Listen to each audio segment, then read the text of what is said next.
آمریان فیلم تقدیم می‌کند. بازم یه برنامه دیگه، یه شو رنگارنگ از تلویزیون ملی. این شما، اینم صحنه رنگارنگ. 3 دوست، 3 یار، آنها به دنبال چه هستند؟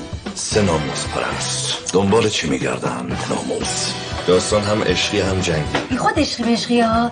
دختر دوربر دبیرم بسیار چشاتو در بیارم. فسیل، عاشقانه‌ای به بلند قامتی این مرد که می جنگد، می خواند، هر خطری را به جان می خرد برای عشق. ما کاریو کردیم که هیچ گروهی تا حالا تو رنگارنگ نکرده. نفسه دیگه داره به شخص شخیص اعلیحضرت توهین میکنه. خاموشش کن. شاه دل تویی و ما 3 و 4 گیش نیست. زنده باشی همیشه اعلی حضرت عزیز. زنده باشی همیشه اعلی حضرت عزیز. با فسیل به دهه 50 سفر کنید.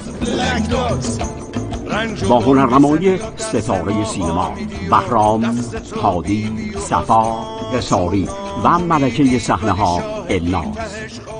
فسیل. ببینیم آره. کارگردان کریم امینی، تهیه کننده سید ابراهیم آمریان. ویژه برنامه سینماهای سراسر کشور